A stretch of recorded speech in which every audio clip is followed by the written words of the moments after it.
Um, just happy to get another win. We scored 107 points, but we gave up 101. Just, again, while learning how to play, still learning each other, which is crazy to say that, but we are. And winning, I'll take it. But I know you're not happy with 17 threes. What were they doing to get open, or are they just making good shots? A majority of those were just good shots. But, a lot of it was miscommunication. It was dribble penetration and playing the right way to get those open looks, and then they made them.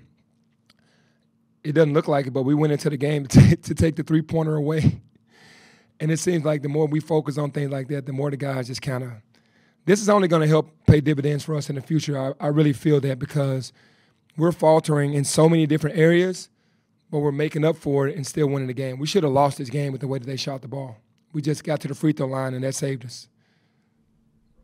This was yet another, too close for comfort outing against a team that you were, heavily favored against heading in. I mean, are you at a point now where you're maybe asking yourself how many more times does this have to happen before the team gets the message that, hey, they need to take some of these games a bit more serious? The team definitely has to take ownership.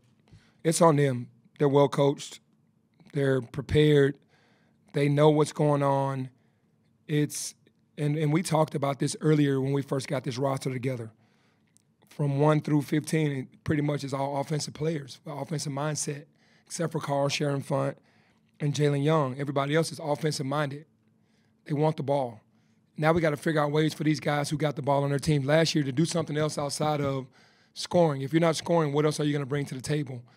And everyone has to guard their yard, and we're not doing that. We're not guarding the ball well at all. We're giving up too many straight-line drives, and it's just not a Memphis team, man. We don't play like that. So I'm telling these guys, we have to get better, and that's where we are right now.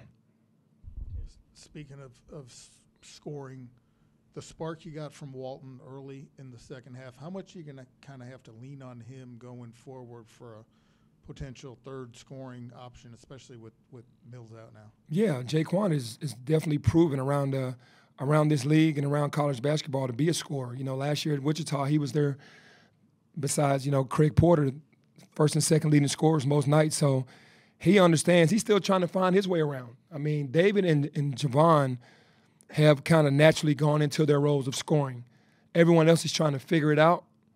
And Jaquan is one of those ones that's trying to figure it out. And with Caleb being out, I think he's feeling like, okay, I can get some more shots in these areas, and he's playing better, with having more minutes. Penny, after last game, you and JQ had kind of said that, or at least JQ said he figured it out in terms of what it would take for this team to not start slow and to kind of get going early. Kind of in practices between Sunday and now, did y'all see a response? Like, did you see anything that kind of encouraged you in the sense that this team would come out with a fire underneath it? And what were your thoughts on what you saw in the first half? If we could film our practices, just really have a live video going into practices, people would go, well, how do they go from that to this? It really is. Like, our practices are high-level energy, physical, understanding where we're having our faults, and that we're focused on coming in and doing those things better. And then when the game starts, it goes the other way. We practice everything that you see out there, guarding the three, boxing out, guarding our yard. You just have to do it. The other team is not going to just let you do those things. You have to make those things happen. Does it matter to you how these things look in terms of style points or what have you, or is a win just a win for you? It did. It bothered me.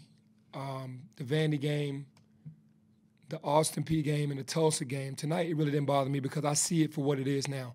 I'm watching it now. I guess I was a little naive at first, but we're not really guarding the way that we should. And when you don't guard, man, you're gonna have an opportunity to lose every game. Your defense travels. But I'm gonna tell you this: we guarded the non-conference way better than we're guarding the conference. I'm talking about way better. So it's like these guys are relaxing way too much.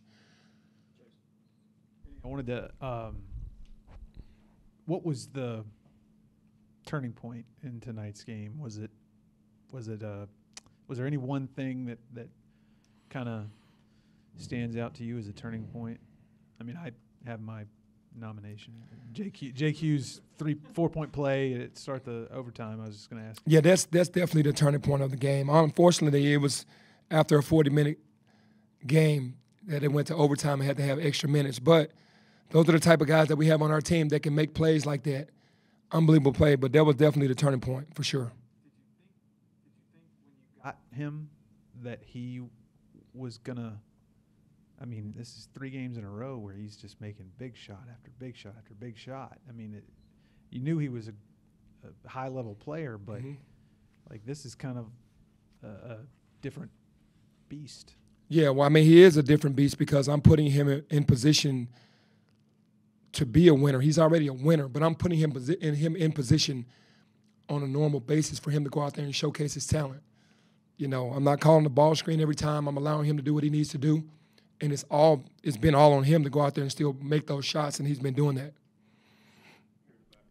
Coach, in the back, like you said in your opening statement, you're happy with 107, upset with 101. What are some of the things the offense did well in the game? What are some of those positive takeaways from that? Well, what we're doing much better is getting the ball, throwing the ball ahead, getting the ball up the floor faster.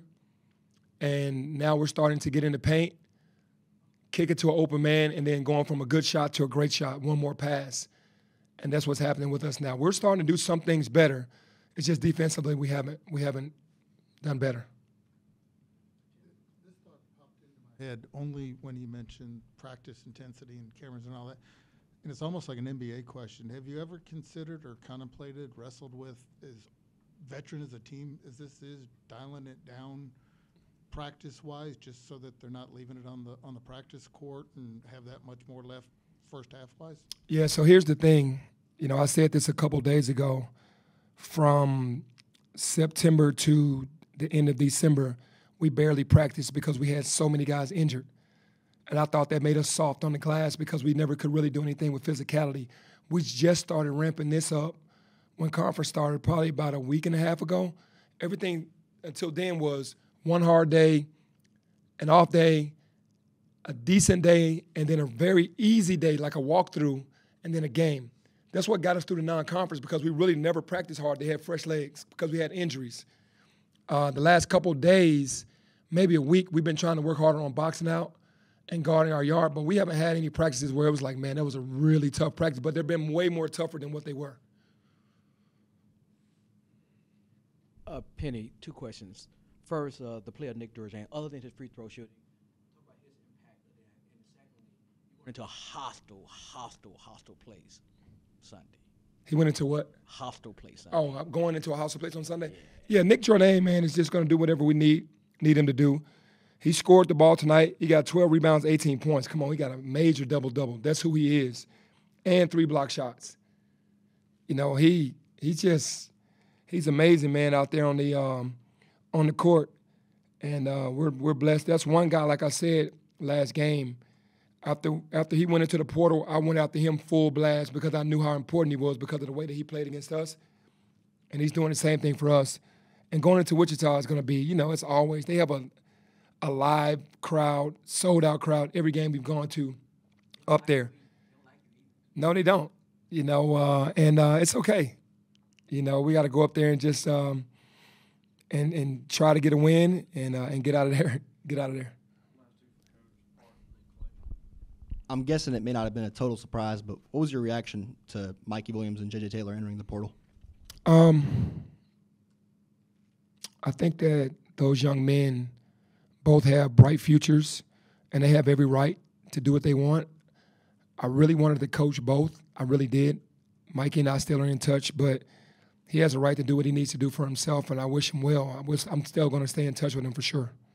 Is there a part of you that's a little aggravated in terms of you stuck your neck out for Mikey for months when, probably no other coach in the country would have, and now he wants to explore his options? Yeah, no, I'd do it again, to be very honest with you. That's what I'm in this business for, to stick my neck out on the line for kids and young men and hope that they appreciate it.